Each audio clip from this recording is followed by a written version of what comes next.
Welcome to Animated Stories Official. माँ की चोरी। भाभी, भगवान ये दिन किसी को ना दिखाए, लेकिन क्या करें, किस्मत पर आखिर किसका जोर चलता है। भैया के चले जाने का दुख तो हमें भी बहुत है, लेकिन हम समझते हैं आपके दुख के सामने हमारा दुख कुछ भी नहीं। अगर आपको किसी भी तरह की कोई सहायता चाहिए तो मुझे कहने में बिल्कुल संकोच मत करिएगा। विमला को अपनी जरा भी सुध नहीं थी। वो बस लगातार रोती ही जा रही थी। और इससे पहले कि विमला अपनी ननद की बात का कोई जवाब देती, उसका बड़ा बेटा आर्यन वहां आ जाता है। क्यों बुआ, माँ को अगर कोई समस्या होगी तो वो आपको क्यों बताएगी? माँ के लिए अभी उनके बेटे हैं। पिताजी के जाने का मतलब यह नहीं कि हमारी माँ के प्रति कोई जिम्मेदारी नहीं है। हम दोनों माँ का पूरा ध्यान रखेंगे। अरे, मेरे कहने का ये मतलब नहीं था बेटा। मैं तो बस तुम्हारी माँ का दुख बांटने के लिए कह रही थी। मुझे पता है तुम दोनों के होते हुए भाभी को कभी कोई समस्या हो ही नहीं सकती। भगवान तुम्हारे परिवार की एकता को ऐसे ही बनाए रखे। हमें इससे ज्यादा और क्या चाहिए। हम आपकी बात समझते हैं बुआ, लेकिन आपको माँ के लिए बिल्कुल भी परेशान होने की जरूरत नहीं है। अभी भैया और मैं, हम दोनों हैं। हम लोग परिवार की जिम्मेदारियों को अच्छी तरह उठा सकते हैं। बेटों की बात सुनकर विमला के मन को बड़ा सुकून पहुंचता है। वो मन ही मन भगवान के आगे हाथ जोड़ती है। भगवान, पिछले जन्म में जरूर मैंने कुछ अच्छे काम किए होंगे जो मुझे आर्यन और करण जैसे समझदार बच्चे मिले हैं। इनको ऐसे ही सद्बुद्धि देते रहना, और मुझे जीवन में कुछ नहीं चाहिए भगवान। विमला के पति सेठ दीनानाथ की गिनती शहर के रईस लोगों में होती थी। उनके दो बेटे आर्यन और करण उनके साथ उनके बिजनेस में उनका हाथ बटाते थे। दोनों बेटों की शादियां हो चुकी थी, सब कुछ अच्छा चल रहा था कि एक दिन अचानक से उनकी तबीयत खराब हो जाती है और घर वालों के लाख कोशिशों के बाद भी वो बच नहीं पाते। पति के इस तरह से अचानक चले जाने के बाद विमला बिल्कुल अकेली हो जाती है। कहाँ तो विमला के हाथ में ही तिजोरी की चाबियां रहती थी। दीनानाथ जी ने रुपए पैसे की मालकिन पत्नी को ही बना रखा था, लेकिन पति के जाने के बाद वो बस घर में एक कीमती सामान की तरह हो गई थी, जिसे हिफाजत से एक कमरे में सजा दिया गया हो। ऐसा नहीं था कि बेटे आर्यन और करण उसका ख्याल नहीं रख रहे थे। दोनों ही अपनी तरफ से माँ का ख्याल रखने में कोई कसर नहीं छोड़ते थे, लेकिन फिर भी विमला को ऐसा महसूस होता जैसे उसके दोनों हाथ बिल्कुल खाली हो गए हों। विमला की दोनों बहुएं भी उसका बहुत ध्यान रखती थी। उसकी हर एक छोटी से छोटी जरूरत उसके बिना कहे ही पूरी हो जाती थी। कुछ दिन बाद विमला की दोनों बहुएं उसके कमरे में आती है। क्या बात है माँ जी, आप बड़ी गुमसुम सी रहती हैं और अपने कमरे से बाहर ही नहीं निकलती। क्यों, हमारी किसी बात से नाराज हैं क्या? हम लोग आपका ख्याल अच्छे से नहीं रखते हैं क्या माँ जी? देखिए, अगर आपके मन में कोई भी बात है ना तो आप खुलकर हमसे कहिए। इस तरह से आपका चुप हो जाना हमें बिल्कुल अच्छा नहीं लग रहा। अरे नहीं बेटा, ऐसा कुछ भी नहीं है। तुम लोग ऐसी बात कभी भी अपने मन में मत लाना। तुम लोग जितना ख्याल तो कोई किसी का नहीं रखता होगा। अरे बहुत किस्मत वाली हूँ मैं, जो मुझे आर्यन और करण जैसे बेटे और तुम दोनों जैसी लाखों में एक बहुएं मिली है। तो फिर क्या बात है माँ जी, कुछ तो है जो आपके मन को कचोट रहा है। कब तक आप यूं ही कमरे में बैठी रहेंगी? मैं तो कहती हूँ अगर आप घर में बोर हो जाती हैं तो अपनी सहेलियों के साथ किटी पार्टी फिर से शुरू कर दीजिए। बाहर निकलिए, आसपास की आपकी हम उम्र बहुत सी औरतें हैं, उनके साथ मिलिए, जुलिए, संपर्क बढ़ाइए और खुलकर अपने जीवन का आनंद लीजिए। बहुओं के बार बार कहने से विमला फिर से अपनी सहेलियों के घर आना जाना शुरू कर देती है और किटी भी ज्वाइन कर लेती है। कुछ दिन बाद, अरे अनवी बहू, कल ना मुझे सुशीला के यहाँ किटी में जाना था, तो तू ऐसा कर मुझे 5,000 दे दे। तुम्हारे बाबूजी के जाने के बाद तो मेरे हाथ जैसे बिल्कुल खाली हो गया। ऐसे खाली हाथ कहीं पर आना जाना मुझे खास अच्छा नहीं लगता। माँ जी, पैसे कैश में तो मेरे पास नहीं रहते। मैं आर्यन से बोल देती हूँ, वो शाम को आते समय पैसे लेते आएंगे। ठीक है बहू, आर्यन को याद से बोल देना हाँ कि पैसा लेकर आए, भूले नहीं। मुझे पैसों की सख्त जरूरत है। अनवी अपने पति आर्यन को फोन करती है। आर्यन, आप जब शाम को घर आएंगे तो 5,000 कैश लेते आइएगा। माँ जी को अर्जेंट में पैसों की जरूरत है। वो सुबह से कई बार मुझे याद दिला चुकी हैं। अरे क्या हो गया? अचानक से माँ को कैश का क्या काम पड़ गया? कोई सामान लाना हो तो बोलो, मैं ही ले आता हूँ। माँ कहाँ अकेले बाजार में जाकर परेशान होती रहेगी। अरे नहीं, वो माँ जी को कल सुशीला आंटी के यहाँ किटी पार्टी में जाना है, तो उसी के लिए उन्होंने मुझसे पैसे मांगे थे। अब मेरे पास नहीं थे तो मैंने बोल दिया कि मैं आपसे कहकर कैश निकलवा लूंगी। अच्छा ठीक है, कोई नहीं, मैं देखता हूँ। वैसे आजकल इतना कैश कौन रखता है, बस कार्ड होता है तो उसी से सब काम चल जाते हैं। पता नहीं माँ को कैश की क्या जरूरत आन पड़ी। इतना कहकर आर्यन फोन रख देता है। शाम को आर्यन के घर आने के बाद, आर्यन बेटा, वो तुझे बहू ने फोन किया होगा ना पैसे के लिए, लाया ना पैसे? माँ पैसा तो मैं लाया था, लेकिन सुशीला आंटी मुझे नीचे ही मिल गई थी। मैंने उनसे किटी के पेमेंट के बारे में बात करी तो कहने लगी 5,000 नहीं, पार्टी में तो बस 1,000 का खर्चा है। तो मैंने 1,000 उनको दे दिए। अब आपको किटी में पैसे देने की जरूरत नहीं है। बेटे की बात सुनकर विमला का चेहरा एकदम से उतर जाता है।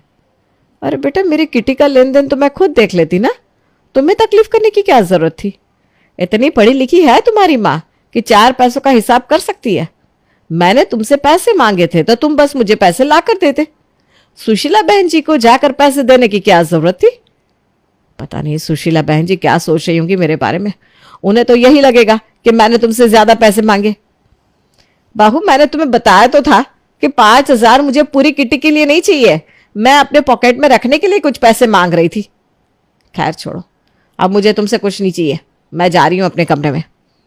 विमला गुस्से में अपने कमरे में चली जाती है और दरवाजा अंदर से बंद कर लेती है। तुम्हें ऐसा नहीं लगता कि माँ कुछ ज्यादा अजीब तरीके से रिएक्ट कर रही है? अरे छोटी सी तो बात थी, पता नहीं क्या हो जाता है माँ को कभी कभी। ठीक कह रहे हो आर्यन, तुम छोटी सी बात पर पता नहीं मम्मी जी ऐसे क्यों रिएक्ट कर रही है, और हम उनके कोई दुश्मन तो है नहीं। तुम चिंता मत करो, 1-2 दिन में मम्मी अपने आप नॉर्मल हो जाएगी। पापा के जाने के बाद माँ थोड़ी चिड़चिड़ी हो गई है। तुम जाओ अपना काम करो। कुछ दिन तक विमला नाराज रहती है, लेकिन एक ही घर में रहकर आखिर कितने दिन नाराज रहती। 2-3 दिन में ही वो पुरानी बातों को भूलकर फिर से सामान्य होने की कोशिश करने लगती है। कुछ दिन बाद, करण बेटा, 2-3 दिन बाद रक्षाबंधन का त्योहार है। तुम्हारी बहन नैना घर आएगी तो उसको देने के लिए कुछ पैसों की जरूरत पड़ेगी। तुम मुझे कुछ पैसे दे देना बेटा, मैं अपने हिसाब से उसका लेन देन देख लूंगी। माँ, अब क्यों परेशान होती हो? अगर नैना घर आएगी तो ऐसा थोड़ी है कि हम उसे कुछ देंगे नहीं। आखिर हमारी बहन हमें राखी बांधने आएगी। आप फिक्र मत करो, नैना के लिए तो कपड़े, कैश सब लाकर रख दिया है मैंने। अपनी तरफ से कोई कमी नहीं करेंगे उसके लिए। अरे वो मैं समझती हूँ बेटा कि तुम अपनी बहन के प्रति अपना फर्ज निभाने में पीछे नहीं हटोगे, बढ़ चढ़ कर ही करते आए हो, और वैसे ही इस बार भी राखी बंधवाओगे। लेकिन मेरा भी तो कुछ फर्ज बनता है ना बेटा, आखिर वो मेरी बेटी है, थोड़ी बहुत जिम्मेदारी तो मेरी भी है कि मैं भी अपने हाथ से कुछ ला कर दे सकूं उसे। अब तुम्हारे पापा के जाने के बाद मैं बेटी को खाली हाथ विदा करूं, ये भी तो अच्छा नहीं लगता ना। कुछ देर बाद, सुनो, ऐसा करो, आज बाजार चली जाना। इतनी गर्मी में माँ कहाँ बाजार जाकर परेशान होती रहेगी। तुम बाजार जाओ और माँ की तरफ से नैना के लिए कुछ तोहफे, कपड़े वगैरह लेकर आओ। और सुनो, कंजूसी करने की कोई ज़रूरत नहीं है। अच्छे से अच्छा सामान लेकर आना, ताकि माँ को ऐसा ना लगे कि चंद रुपए बचाने के लिए हमने उनकी बेटी की तरफ से मुंह मोड़ लिया। ठीक है, आप टेंशन ना लो, मैं नैना के लिए गिफ्ट लेकर आऊंगी। पति के कहे अनुसार सुरभि बाजार जाती है और अपनी ननद नैना, उसके दोनों बच्चे और पति के लिए कुछ तोहफे, कपड़े वगैरह लेकर घर आती है शाम के समय। ये देखो माँ, आपको नैना की चिंता थी ना, लीजिए, हमने आपकी सारी चिंता दूर कर दी। मैं कुछ समझी नहीं बेटा, कैसी चिंता? माँ जी, आप कह रही थी ना कि नैना आएगी तो आप उसको अपने हाथ से कुछ देना चाहती हैं, तो ये लीजिए, मैं आज बाजार गई थी तो नैना और उसके पूरे परिवार के लिए ढेर सारे तोहफे, कपड़े वगैरह खरीद कर लाई हूँ, और ये सब ना आप अपने हाथ से देना नैना को, उससे अच्छा लगेगा। बाकी रक्षाबंधन के लिए हम लोग तो अपनी तरफ से देने के लिए तोहफे लेकर आए हैं, लेकिन ये सिर्फ आपकी तरफ से देने हैं। बेटे और बहू की बात सुनकर विमला एक फीकी सी मुस्कान के साथ वो सारे तोहफे ले जाकर अपने कमरे में रख लेती है और वापस अपने कमरे में जाकर अपनी रॉकिंग चेयर पर बैठकर गुमसुम सी हो जाती है। अगले कुछ दिन विमला काफी बेचैनी में बिताती है। वो कई बार घुमा फिरा के दोनों बेटों से पैसे मांगने की कोशिश करती है, लेकिन दोनों ही बेटे माँ के हाथ में पैसे रखने की बजाय उसकी जरूरत का सामान लाकर उसके हाथ में रख देते। विमला अपने मन की बात ना तो किसी से कह पा रही थी, ना ही अपने मन की घुटन के साथ जी पा रही थी।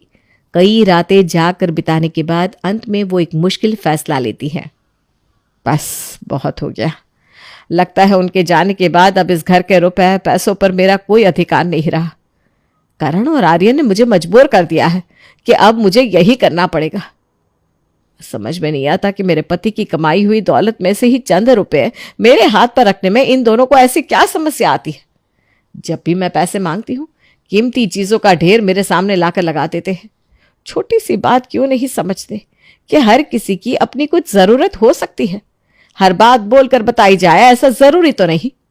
आर्यन के पापा के रहते लाखों रुपए मेरे हाथ में होते थे और जब से वो गए हैं जैसे पाई पाई के लिए बस बेटों का मुंह देखना पड़ता है। घंटों तक विमला अपने मन की जद्दोजहद में लगी रहती है और फिर रात को सबके सोने के बाद वो दबे पांव ऊपर लॉकर रूम की तरफ चल देती है। लॉकर रूम के अंदर जाने के बाद वो अपने साथ छुपाकर लाई हुई चाबी से धीरे से लॉकर खोलती है और अंदर रखी हुई नोटों की एक गड्डी अपने हाथों में लेकर लॉकर वापस बंद करने लगती है। जैसे ही वो लॉकर बंद करके पीछे घूमती है तो देखती है कि पीछे दोनों बेटे अपनी अपनी पत्नियों के साथ खड़े हुए हैं और आश्चर्य से उसे देख रहे हैं। विमला के ऊपर जैसे घड़ों पानी गिर गया था। अपने ही घर में चोरी करते हुए पकड़ा जाना उसके लिए डूब मरने के बराबर था। फिर भी खुद को संभालते हुए विमला मजबूती से दोनों बेटों के सामने खड़ी हो जाती है। ये क्या कर रही है माँ आप? आपसे ये उम्मीद कतई नहीं थी। अरे अपने ही घर में चोरी कर रही हैं और ऐसी कौन सी कमी है आपको कि आज आपको चोरी करने की नौबत आन पड़ी? बताइए ऐसी कौन सी जरूरत अधूरी है आपकी? एक बार कहकर तो देखती माँ, हम आपके कदमों में सब लाकर रख देते। मैंने तो कहने की बहुत कोशिश की थी बेटा, लेकिन तुम दोनों सुनना ही नहीं चाहते थे। अब क्या मैं तुम दोनों के सामने हाथ पसार कर खड़ी हो जाऊंगी? तभी तुम्हें समझ में आएगा कि माँ को पैसों की जरूरत है। अरे इतना भरोसा तो अपनी माँ के ऊपर होना चाहिए था ना कि मेरे मांगने पर कुछ पैसे मेरे हाथ में रख देते तो मैं उनकी फिजूल खर्ची ना करती। बताओ, ये घर पैसा बंगला सब मैंने और तुम्हारे पापा ने ही तुम्हें दिया है ना। ऐसी कौन सी फिजूल खर्ची कर दी हमने आज तक जो आज तुम्हें माँ के हाथ में पैसे रखने में इतना डर लग रहा है? माँ, आप हमें गलत समझ रही हैं। हम तो आपकी सुविधा के लिए ये सब कर रहे थे। हमें हमेशा यही लगता रहा कि आपके हाथ में पैसे देंगे तो आप बाजार जाएंगी या इधर उधर भाग दौड़ करेंगी, बिना बात परेशान होंगी। आपको कष्ट ना करना पड़े इसलिए हम सारी चीजें लाकर आपके हाथ में रख देते थे। पापा का ड्राइवर हरिया याद है तुम दोनों को? हाँ माँ, मुझे याद है। हरिया काका वही ना जिनका पापा की गाड़ी से एक बार एक्सीडेंट हो गया था और उनकी मौत हो गई थी। हाँ बेटा, तुम्हारे पापा की जान बचाने में उन्होंने अपनी जान दे दी। उनकी मौत के बाद तुम्हारे पापा ने उसकी पत्नी से वादा किया था कि उसके इकलौते बेटे सुरेश की पढ़ाई लिखाई का पूरा खर्चा वही उठाएंगे। वो चाहते थे कि ये बात तुम दोनों से हमेशा छिपी हुई रहे। जब तक वो जिंदा थे वो अपना फर्ज पूरी ईमानदारी से निभाते रहे, लेकिन उनकी मौत के बाद मेरे सामने एक बहुत बड़ी समस्या आकर खड़ी हो गई। सुरेश की पढ़ाई लिखाई, हॉस्टल, तमाम तरह के खर्चों के लिए अब मेरी जेब में एक फूटी कौड़ी नहीं थी। मैं तो खुद तुम दोनों के ऊपर आश्रित होकर रह गई हूँ। मुझे समझ में नहीं आ रहा था कि मैं सुरेश की मदद कैसे करूं। इसीलिए मैंने कई बार बहाने से तुम लोगों से पैसे मांगने की कोशिश की। मुझे तो यही लगता था कि शायद तुम माँ की परेशानी को समझोगे और मेरे एक दो बार मांगने पर खुद ब खुद हर महीने कुछ रुपए लाकर मेरे हाथ में रख दिया करोगे। लेकिन नहीं, तुम दोनों को तो जैसे मेरी कोई भी बातें समझ में ही नहीं आ रही थी। और जब मुझे कोई रास्ता नहीं सूझा तो अंत में मुझे अपने घर की तिजोरी से पैसे निकालने पड़े। और क्या कहा तुमने? चोरी? तुम्हारी जानकारी के लिए बता दूं, ये सारी दौलत मेरे पति की कमाई हुई है और अपने पति के कमाए हुए पैसे लेना चोरी नहीं कहलाता। इन रुपयों पर मेरा तुम लोगों से ज्यादा अधिकार है। बस मैं चाहती थी कि उनके जाने के बाद तुम दोनों सब कुछ अच्छे से संभालो। इसीलिए रुपए, पैसे, धन दौलत सब तुम्हारे हाथों में छोड़कर मैं इन सब से थोड़ा दूर हो गई थी। लेकिन तुम दोनों की उदासीनता को देखने के बाद मुझे समझ में आया कि मैंने बहुत बड़ी गलती कर दी। जब तक मेरे हाथ पैर सलामत है मुझे इस तरह से ये सब कुछ तुम्हारे ऊपर नहीं छोड़ना चाहिए था। हमें माफ कर दो माँ, लेकिन अगर सुरेश की पढ़ाई के लिए ही आपको पैसे चाहिए थे तो आप खुलकर भी तो हमसे मांग सकती थी ना। ये सब करने की क्या जरूरत थी? बेटा, तुम्हारे पापा का मानना था कि किसी की मदद करो तो ऐसे करो कि दाएं हाथ से करो तो बाएं को भी पता ना लग पाए। सारी दुनिया को बताकर की गई हुई मदद नहीं होती। उन्हीं की इच्छा का सम्मान करते हुए मैंने आज तक किसी को इस बारे में नहीं बताया। और मुझे नहीं पता था कि सुरेश के नाम से पैसा मांगने पर तुम दोनों कैसे रिएक्ट करोगे। ऐसा भी तो हो सकता था ना कि तुम्हें सुरेश के ऊपर किया जाने वाला खर्चा फिजूल खर्ची लगता है और तुम मुझे रुपए देने से मना कर देते। मेरे मन में तमाम तरह की आशंकाएं थी, इसलिए मैं खुलकर कभी भी तुम दोनों से सुरेश का नाम लेकर पैसे नहीं मांग पाई। हम लोगों से गलती तो हुई है माँ जी, लेकिन मैंने सोच लिया है अब से लॉकर और घर की चाबी आप संभालेंगी। हमें जब जरूरत होगी आपसे पैसे मांग लेंगे। सुरेश की पढ़ाई की चिंता छोड़ दो माँ, आज से वो मेरी जिम्मेदारी है। पापा का हर सपना मैं पूरा करूंगा, मैं वादा करता हूँ आपसे। जैसा कि आर्यन ने कहा था, वाकई उस दिन के बाद वो सुरेश की सारी जिम्मेदारियां उठा लेता है और फिर कभी विमला को अपने घर से रुपए चोरी नहीं करने पड़ते।